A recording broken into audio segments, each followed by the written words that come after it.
Hello guys, this is Shweta. Welcome back to my YouTube channel Shweta art and crafts. So मुझे काफ़ी सारे questions आते हैं कि मैम हम ग्रिड ड्रॉ करते हैं लेकिन हमारा रेफरेंस मैच नहीं हो पाता है। सो इस वीडियो में मैं आपको बताऊंगी कि आप एक परफेक्ट ग्रिड कैसे ड्रॉ कर सकते हैं। सो चलिए वीडियो शुरू करते हैं। सो यहाँ पर मैंने A4 साइज़ का पेपर लिया है। आप किसी भी साइज़ का पेपर यूज़ कर सकते हैं, सभी पर सेम मेथड से ग्रिड ड्रॉ कर सकते हैं। सो एक परफेक्ट ग्रिड ड्रॉ करने के लिए सबसे पहले हमको पेपर का मेजरमेंट लेना होगा कि इसकी चौड़ाई कितनी है, लंबाई कितनी है। सो हम पहले इसका मेजरमेंट कर लेते हैं, फिर उसके बाद हम ग्रिड ड्रॉ करेंगे।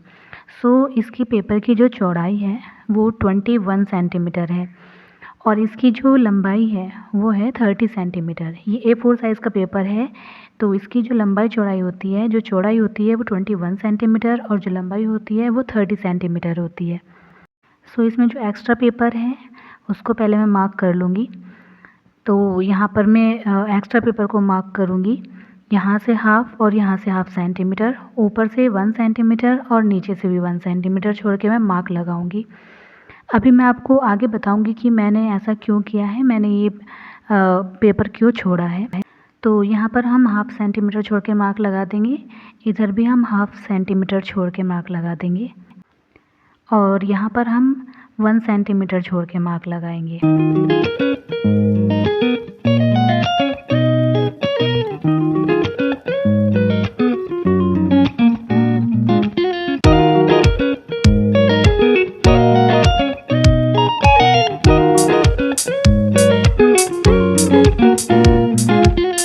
अब हम इन दोनों, जैसे मैंने मार्क नीचे लगाए थे वैसे ही मैंने ऊपर लगाए थे। सो अब इनको हम डॉट को आपस में मिला लेंगे।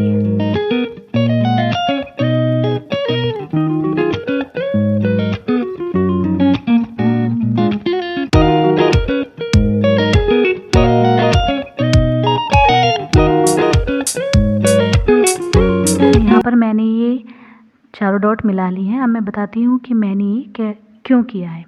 सो यहाँ पे जो कॉलम थे वो 21 सेंटीमीटर था और जहाँ पर हमें रो बनानी है वो 30 सेंटीमीटर है।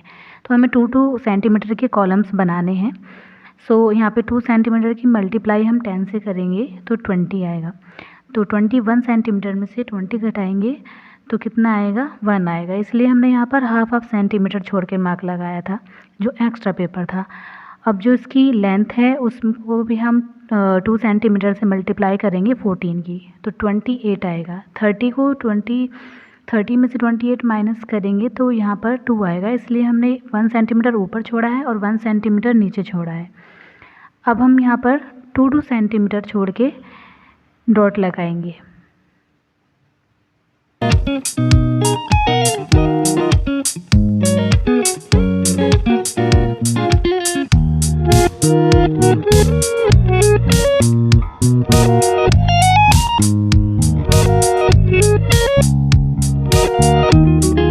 तो ऐसे ही डॉट हमने ऊपर भी लगा लिए हैं 2 सेंटीमीटर। और आपको एक बात ध्यान रखनी है कि जहाँ से काउंटिंग स्टार्ट हो रही है स्केल पे 1 2 3, तो वही जैसे आपने नीचे मार्क लगाए हैं उस उधर साइड से ऊपर मार्क लगाने, उस स्केल को उल्टा करके मार्क नहीं लगाने हैं, वरना आपकी जो ग्रिड है वो बिल्कुल ख़राब हो सकती है।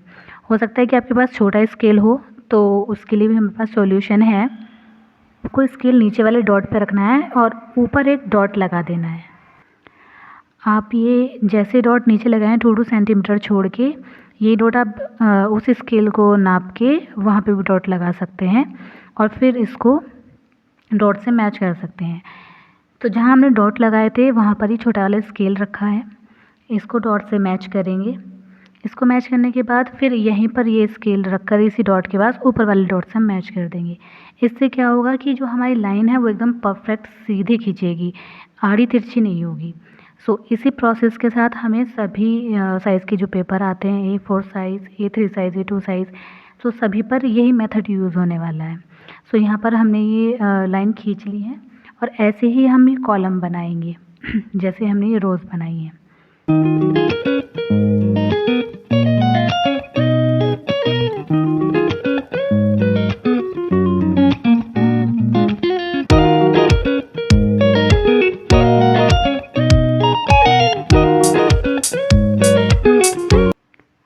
तो यहाँ पर ये हमारी ग्रिड बन के तैयार हो गई है। अब आता है मेन पॉइंट कि इस पे हम नंबरिंग करेंगे। इस पर नंबरिंग करना ज़रूरी है। आप जो अपने फ़ोन में या टैब पे किसी पे भी जो ग्रिड बना रहे हैं रेफरेंस पे, उस पर भी नंबर लिखे होते हैं, तो उसी के अकॉर्डिंग आपको आपने जो पेपर पे ग्रिड बनाई है उस पर नंबर लिखने हैं। उससे जो होता है कि आपका जो रेफरेंस होता है कौन से कॉलम में कौन सी चीज़ बनी हुई है वो देखने में पहचानने में आसानी होती है, तो उससे आपका रेफरेंस एकदम परफेक्ट बनेगा। यहाँ पर ये हमारी ग्रिड बनके तैयार हो गई है। अगर आपको ये वीडियो अच्छी लगी हो, हेल्पफुल लगी हो, तो वीडियो को शेयर कीजिएगा, लाइक कीजिएगा, कमेंट कीजिएगा और मेरे चैनल को सब्सक्राइब कर लीजिएगा।